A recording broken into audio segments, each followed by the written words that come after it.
1600 करोड़ रुपए पानी में डूब गए, ऐसा आप कह सकते हैं। ये देखिए, जो इसके लिए बजट रखा जाता है जल निकासी की व्यवस्था के लिए, जल निकासी के लिए क्या किया गया, मॉनसून से निपटने के लिए क्या योजनाएं बनाई गई। पहली बारिश में यह हाल है। यह तस्वीर जो आप देख रहे हैं यकीनन चौंकाने वाली है। योजनाओं को बनाने के लिए क्या किया गया, जल निकासी प्रणालियों के अधिकतम डिस्चार्ज कैपेसिटी का क्या अध्ययन किया गया, और अध्ययन किया गया तो उसे लागू क्यों नहीं किया गया। योजना में अहम क्या है समझिए। ये जो 1600 करोड़ रुपए की बजट की बात हो रही है, 17 संवेदनशील इलाकों से गाद निकालना, ये सारा कुछ इस प्रक्रिया का हिस्सा। इसके बावजूद इस तरीके के हालात हैं।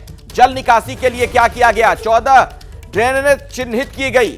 आपको याद होगा पिछली बार भी दिल्ली में वो तस्वीर नजर आई थी जब दिल्ली का लगभग हिस्सा डूब गया था, तब भी इस तरीके के सवाल खड़े हो रहे थे, ड्रेनेज सिस्टम को लेकर सवाल खड़े हुए थे।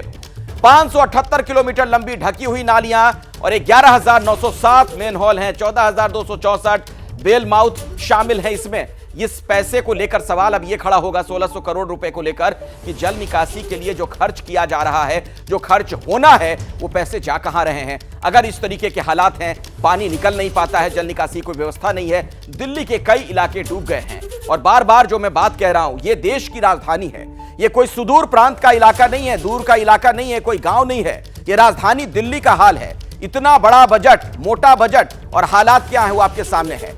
मैं आपको लिए चलता हूं, अभिषेक उपाध्याय भी मेरे साथ इस वक्त मेरे सहयोगी जुड़ गए हैं। अभिषेक, वो तस्वीरें मुझे आज भी याद आ रही हैं जब आप भी रिपोर्टिंग कर रहे थे जलमग्न होकर। मैं भी था वहां पर ग्राउंड जीरो पर। फिर से दिल्ली का वही हाल, कौन है जिम्मेदार? फिर से क्या आम आदमी पार्टी वही कहेगी कि हरियाणा सरकार जिम्मेदार है? अखिलेश, दिल्ली उसी रास्ते पर बढ़ रही है। पिछली बार हमने कवर किया था, गले तक पानी आ गया था, और जहां हम कवर कर रहे थे ये वही सिविल लाइंस की ओर जाने वाली सड़क है। यहाँ की भी शुरुआती तस्वीर आप देख सकते हैं, और वहां पर बाकायदा गाड़ियां डूबी हुई थी। हमने वहां पर देखा कि वहां पर इनोवा क्रिस्टा जैसी गाड़ियां पूरी डूबी हुई थी। आसपास के घर डूबे थे, बच्चों को दूध नसीब नहीं हो रहा था। जीटी रोड के पास का वो इलाका, और ये पहली बारिश का ये हाल देखिए, इस तरह से जगह जगह पानी भरा हुआ है। ट्रैफिक रेंग करके चल रहा है। पूरे रास्ते में आपको ट्रैफिक वाले मिलेंगे। कहीं ना कहीं ट्रैफिक को डाइवर्ट किया गया है क्योंकि उधर गाड़ियां जा ही नहीं सकती हैं। तो ये हालात तब है जब अभी ट्रेलर सामने आया है, और अभी जब बारिश और ज्यादा होगी तो ये जो पूरा इलाका है, यहाँ सिविल लाइंस जाने वाला इलाका, यहाँ फिर वही हालत होंगे अखिलेश कि गले तक पानी, और लोग हैं जिनके घर हैं वो अपना घर छोड़ करके जाने को मजबूर होंगे, और वहां पर पीने वाले पानी की भी समस्या आएगी। तो एक तरह से इतिहास खुद को दोहराने जा रहा है। अब वो नालों की डिसिल्टिंग ना हुई हो, वो जो आपस की तकरार हो, जो बजट एलोकेशन हो, तमाम सारे बहाने ढूंढ लिए जाएं, लेकिन कोई भी बहाना इस बात को छिपा नहीं सकता है कि एक साल पहले जो हालात थे वही हालात एक साल बाद होने जा रहे हैं, और इन एक सालों में सरकारी तंत्र के हालात भी बिल्कुल नहीं बदले हैं। किसी ने ध्यान नहीं दिया है, मान लिया है रूटीन हर बार होता है तो इस बार भी होगा। बिल्कुल, और आरोप प्रत्यारोप किया जाएगा ताकि जनता का ध्यान जो है वो बस डाइवर्ट कर दिया जाए। और जब दिल्ली डूब गई तो एक्शन में एलजी नजर आ रहे हैं। उपराज्यपाल ने इमरजेंसी मीटिंग बुलाई है। जो खबर मुझे मिल रही है, जल बोर्ड, पीडब्ल्यूडी, एमसीडी, एनडीएमसी की बैठक बुलाई गई है।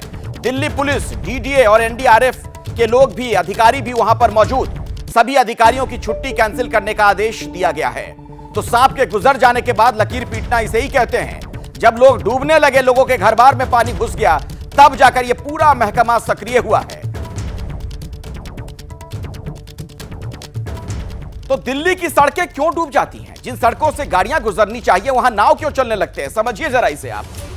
घनी आबादी में वाटर बॉडीज ओवरफ्लो, यह एक बड़ी वजह है, जो एक बहुत अहम वजह है। इसके तौर पर इसे आप देख सकते हैं कि जो सघन इलाका है, जहां पर आबादी बहुत ज्यादा, वहां पर इस तरीके के हालात हो जाते हैं। जल निकासी की समुचित व्यवस्था नहीं है, अनियमित तरीके से बस्तियां बसा दी गई हैं, तो ड्रेनेज सिस्टम का क्या हाल होगा आप समझ ही सकते हैं। नालियां बनाते वक्त ढलान पर ध्यान नहीं दिया जाता है कि पानी की निकासी कैसे हो।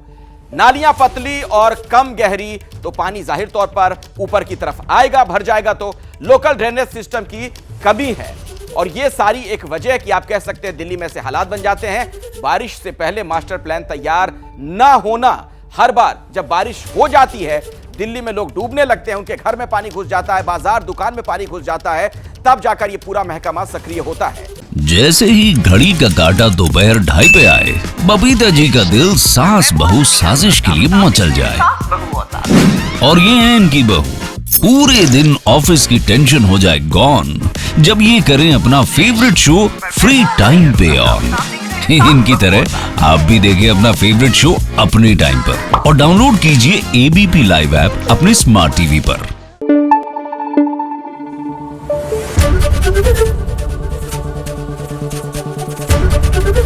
एबीपी न्यूज आपको रखे आगे।